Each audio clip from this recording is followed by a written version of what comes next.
So, the first thing I want to say to you is this. Look at you. You take my breath away. You do understand that it is people like you that are changing my world and your world.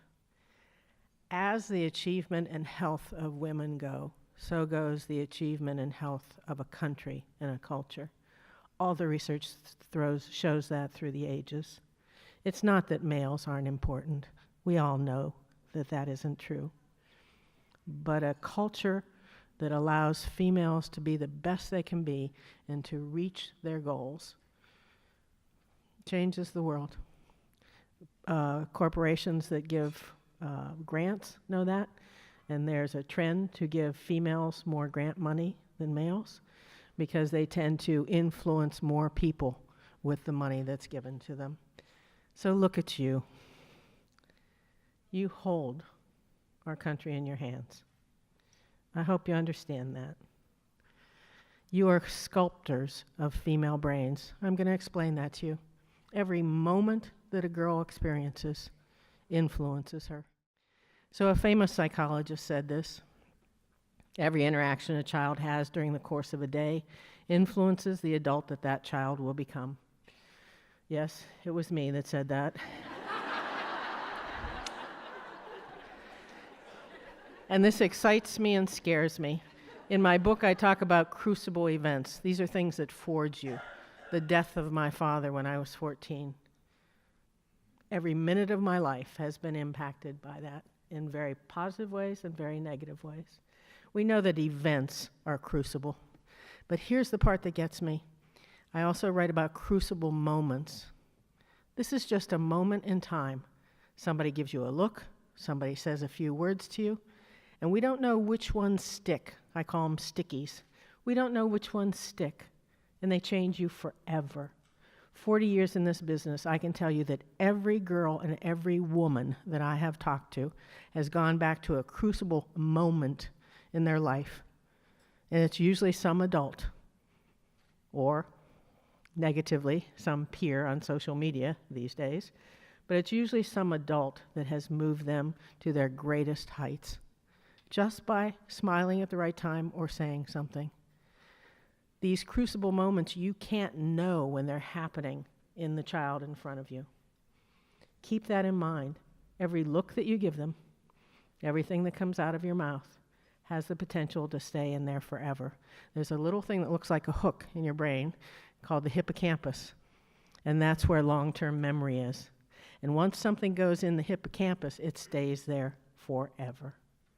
Can you think of something that was a moment in your life that changed you and is still there? So that's why you hold these girls in your hands and that you're neurosculptors. You are everything in here. Your motivation, your emotions, your dreams, 2 + 2 is 4, everything is in your brain. You are your brain. And that's why I say that you're a neurosculptor. Whoever designed brains put in some basic formatting. And then whoever designed brains said, look, I'll give you some time. I'll give you a good 20 years that your brain is very malleable. I use the metaphor, and we're going to talk about, of rubber bands. Each section of your brain comes in a certain size, like a certain size rubber band. Whether it stays that way or not is totally dependent on what you do in those first 20 years of life. That's where peak plasticity is.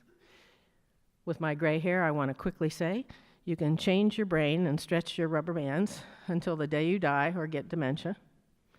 But every year after age 20, it takes more effort for less stretch. Did you hear me? And so if you really want to impact a human being, or if a girl really wants to impact herself, get on it in those first 20 years. And that's why organizations like Girl Scouts are so critical. And that's why I call you neurosculptors. So when I talk to kids, no matter what age, whether they're 8 or 18, I say, I thought I was JoAnn. That's my first name. I thought I was JoAnn when I was your age. I wasn't. I was just becoming JoAnn. And I was building myself And I find that most kids don't really understand this until you say it to them. They think they are who they are. They're not. Do you think back to what you were like when you were 8? There are some parts of you that are like that. Your temperament basically doesn't change, but everything else does. And so it's a building process. So I talk about each part of the brain as a rubber band. I may show you some of mine. Oh, why not? Let's see, they're back here. The part of my brain that dealt with spelling came in really big, and I used it a lot. Look at me. Look at me. I'm over here. Sometimes I want you to look here instead of the screen, okay? It was big, and I used it. And so I became the best speller in the state of Ohio by age 10. Piece of cake. The part of my brain that dealt with math. And I swear if I'd been a Girl Scout, I would probably be the first female president of the United States. But there were no Girl Scouts in my area in Hubbard, Ohio, right on the border of Pennsylvania. But I had a daddy who said, honey, girls need to understand math. He was way ahead of his time. And he said, stick with it. And I did, to make him proud. And I ended up with a PhD in statistics as a second major. Had I not done that, had I avoided it, had I thought I'm a girl and I'm not good at math, I wouldn't be sitting here in front of you today. So you don't get to choose your rubber bands, but you do get to choose how big they become and how effective you become. But you better do it during the peak elastic years. I'm still working on mine. I don't go to bed at night until I have accomplished 3 things, mostly to keep this thing growing. Because the issue is with the brain, if you stop doing anything, math, speaking publicly, whatever, for any length of time, the parts of your brain that do that go, this must not be important anymore. Let's start to fossilize. In the brain world, what that means is it's like putting your rubber band in a junk drawer for 10 years and then taking it out. What happens? It's lost its elasticity, and it won't get as big, and it might even break. Do you hear what I'm saying? Girls avoiding things is one of the things we worry about most. Because I don't know how to say this any clearer. We don't understand why, but the human brain has this characteristic. It tends to want to do what it has big rubber bands in, and to avoid what it has small rubber bands in. The emotional part of the brain, when you ask little JoAnn to do spelling, goes, oh joy, could I study the dictionary all year? And then when you ask little JoAnn to do math homework, the emotional part of the brain goes, OMG, do I have to? And so we're up against it. And the emotional center of girls, I don't know if you know this or not, there are distinctive differences in the emotional center of girls and the emotional center of boys. I'm going to show you some of them. And so for girls, avoidance of what they're not good at is neurobiologically built in more so than for boys. Isn't this a kick? Really? Who designed this system? So the rubber bands are critically important, and it's important that kids understand that. That's why I wrote a book for kids about the brain, so that they could see that they need to change things. So the first decade-ish of life, everybody in the field says, that's when you do most of your work. I'm kind, and newer research has said the second decade is just as important.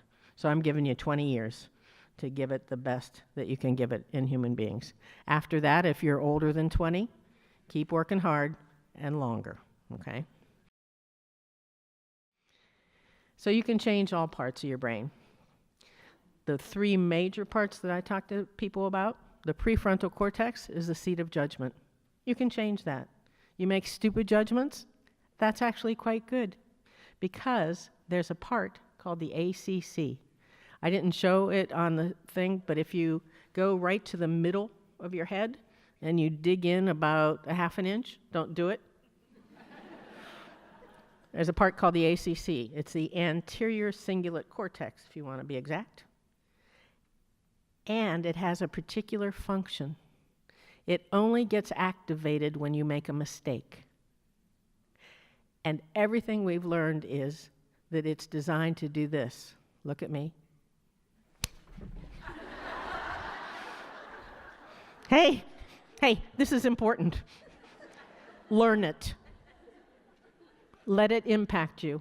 We think it was designed for species preservation, so that when you make mistakes in the first 20 years of life, you remember them and you learn from them and you do something else. I work with schools all the time begging them not to go for the singular right answer quickly, but to let kids make mistakes over and over, because it is designed to change the brain more than spitting back a right answer. The worst thing you can do for a growing brain is to have it rely on memorizing and spitting back the right answer. And what do girls want to do in school? It just drives me nuts. So the prefrontal cortex can change in association with the ACC. The cortex, the big wrinkled part, is where all the thinking happens.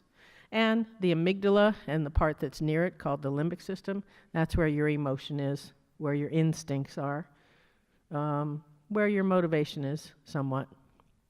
So you can change all of these. So there's no such thing as exact differences in male and female.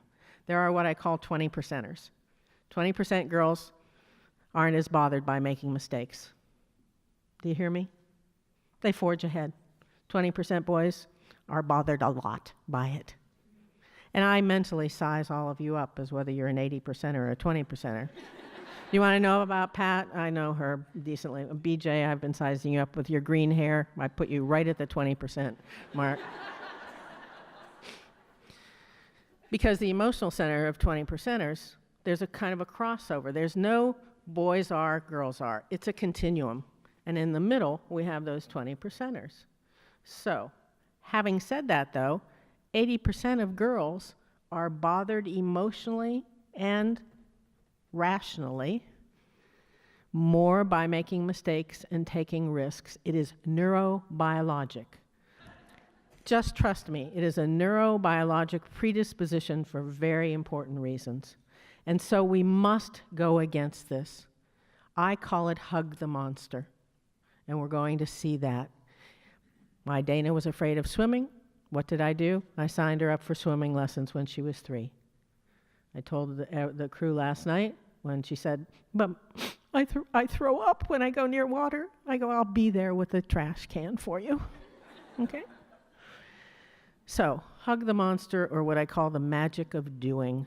These are critically important to go against this temperamental, neurobiologic difference that we see. With girls who are 20%ers, you have to modulate them in the other direction and get them not to try to climb a cliff without putting on some kind of harness or something, so that they stay alive long enough to be able to learn from their mistakes. So you see what you're doing? You're modulating kids, whether they're 80%ers or they're 20%ers.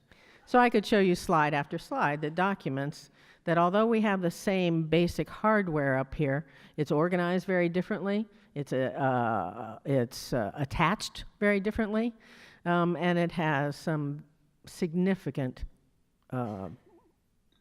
factors that we need to understand in helping to raise sturdy males and females. So why does this matter to you? I want to go back to the research. My opinion is one thing, but I want to use research so that you can't argue with me. I want you to believe that everything I say is true and right. And so I'm going to go back to research to support it. The research shows that over time, the approach taken with girls, which we're going to go over, the type of setting they're in, you're going to be so surprised to hear that it absolutely fits what you do in Girl Scouts. What girls are asked to do and what they avoid doing, and the talent and skills of the adult in their presence all play a critical role in developing those rubber bands and the kind of human being that is going to come out in the 20s and 30s. So let's look at the setting first. I hope you appreciate without my saying over and over how much this is an absolute perfect fit with what goes on in Girl Scouts. What the research says is this: girls who spend enough time in a single gender setting tend to do better in the present and throughout life in terms of self-esteem, leadership, and achievement. Did you hear me? You better fight tooth and nail against the Boy Scouts co-ed program. It is a travesty. If I were a consultant for the Boy Scouts, I would have told them to go co-ed, because boys do better in terms of language development, social skills, and a whole variety of other things with girls. Plus, they needed the money in terms of number of people who were signing up for the Boy Scouts because they were going down the tubes. But they are using girls to do this.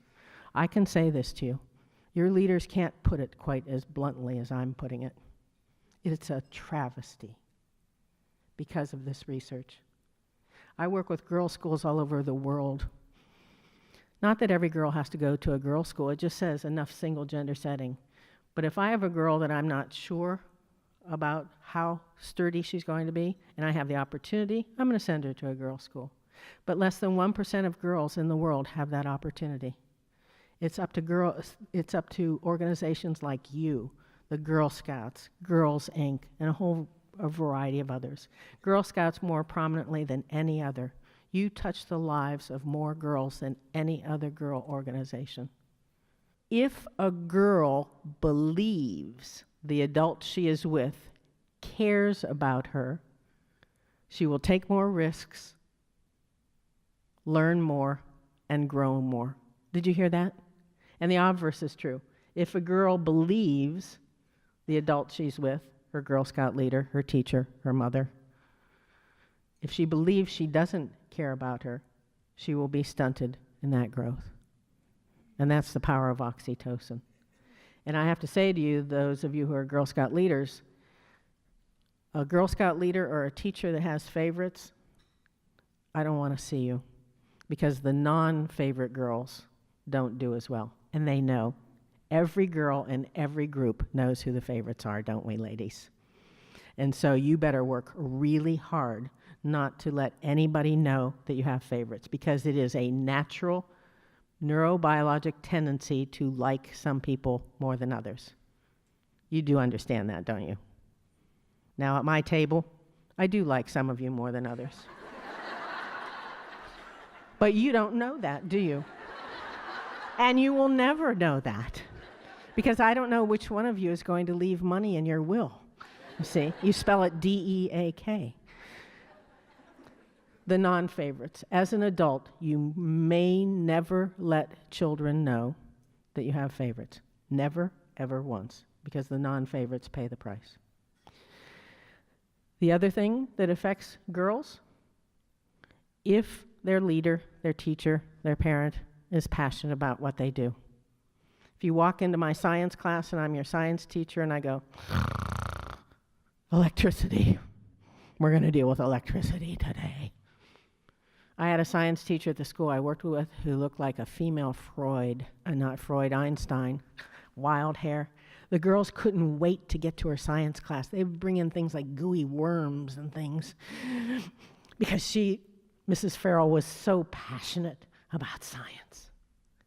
So the adults in the lives of children need to, through osmosis, let them know that they care about them and let them know that they're passionate about what they're doing with them or their role in raising them.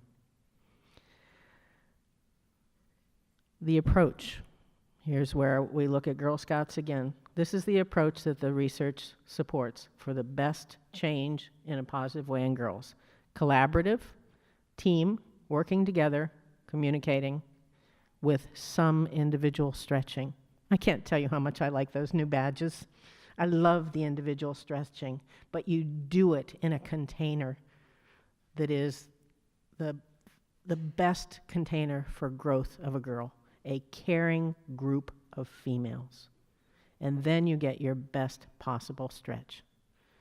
The next part that we look at is what girls are asked to do. The key word is the magic of doing. It's one thing to sit there and watch somebody do something. It's a whole other. This thing acts like a muscle. And when it does something, it changes. So I could talk until I'm blue in the face to Dana about swimming, and it doesn't change her at all. But as soon as she walks into that water, it does. I call it the magic of doing. Doing things that are meaningful, hard, take courage, increases self-esteem. Why do I care about self-esteem? I've studied self-esteem for 40 years. I've written books on it. I've spoken on every continent except Antarctica. The penguins don't care. The best predictor of happiness and success in life for females is self-esteem. Did you hear me? Not beauty, not money, not intelligence, although I would take some of all three. I'm not opposed to them at all. But it's the self-esteem. If you could give every girl one gift, it's to have her self-esteem improve during your tenure. And you can't give self-esteem. That's the issue. You have to earn it.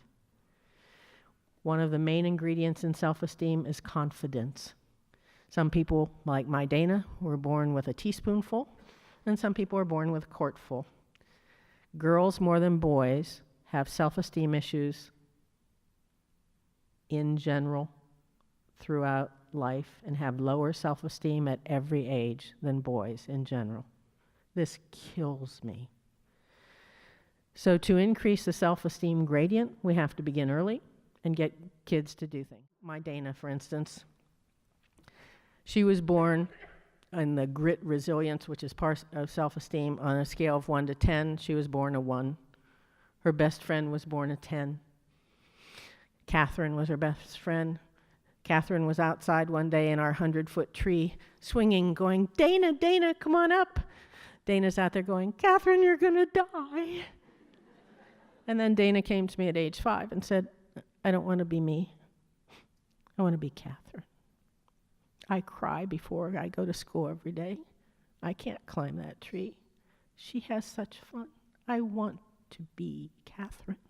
And I go, oh, sweetie, it's an amygdala problem. Poor girl. She looks at me, goes, what? I said, you have this thing in your brain called an amygdala, and it has feelings.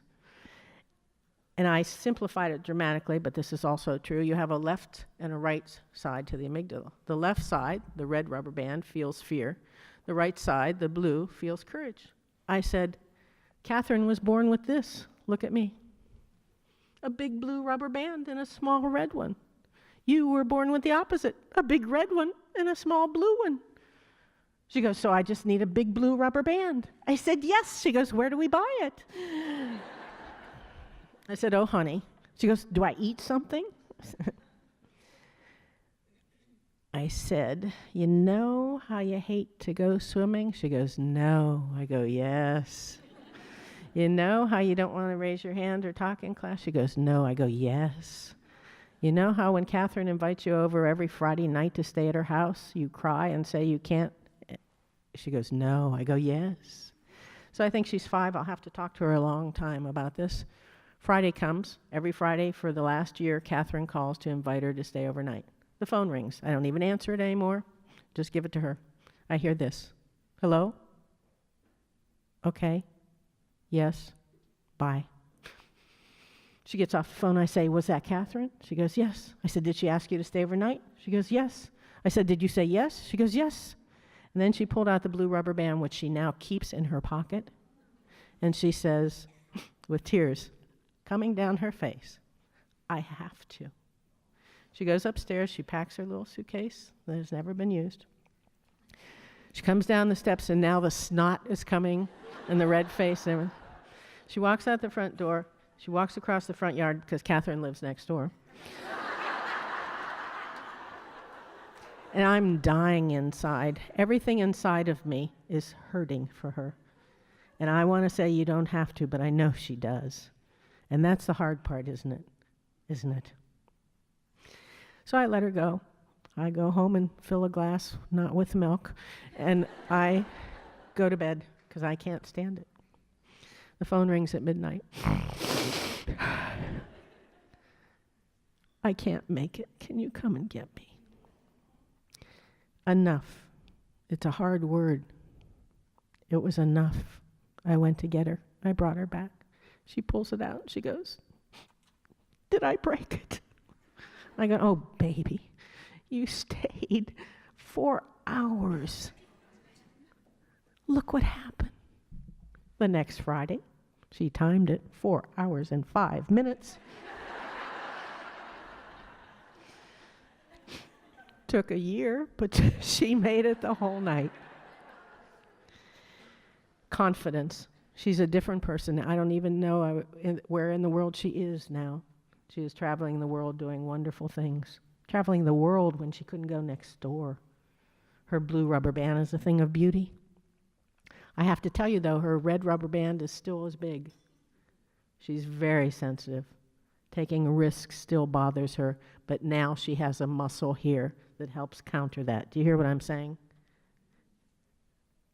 You will never get over the sensitivity or the ick of taking risks and putting yourself in danger, nor should you.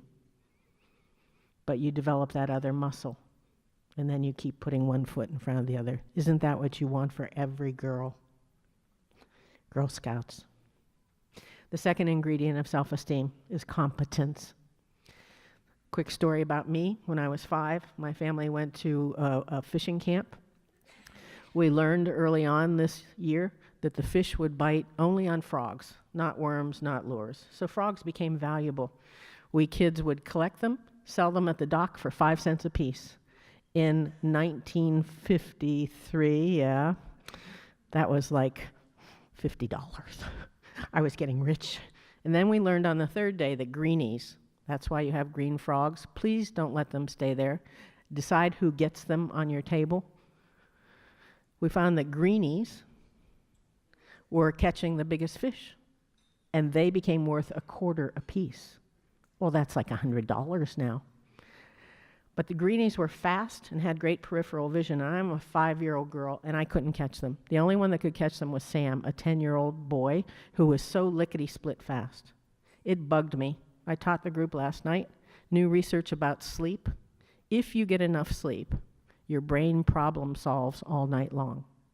I must have gotten enough sleep that night. I woke up knowing how to catch greenies.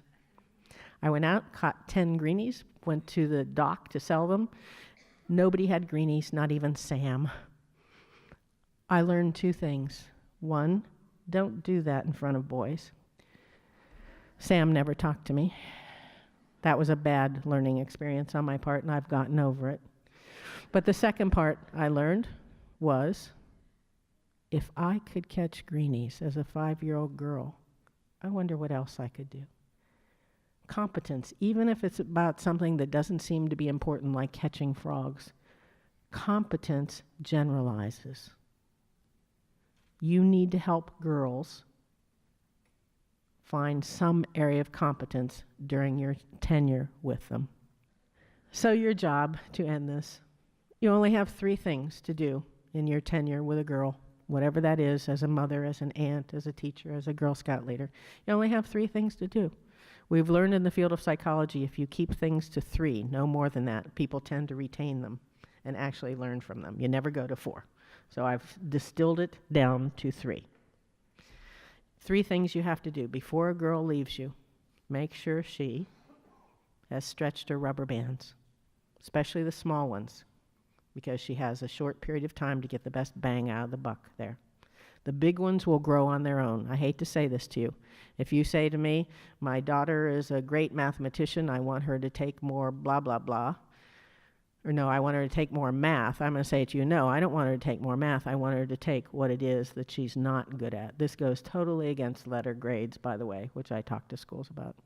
So make sure she has stretched her rubber bands, especially the ones that aren't going to hold her in good stead as she gets older.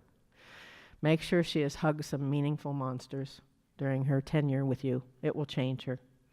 And make sure she has at least one more green frog, metaphorically, than when she first came into your milieu. These are the only 3 things that you have to do. Girl Scouts does all 3. Look at you. Do you hold the future of women and our country in your hands? Not just Western Pennsylvania. These girls are going to leave. They're going to hopefully move to Ohio, where I live. You are sculptors of human brains. Everybody you touch, even today at our table. Even what you're doing here and the networking. But with the plastic brains, the birth to 20, you're really having an impact.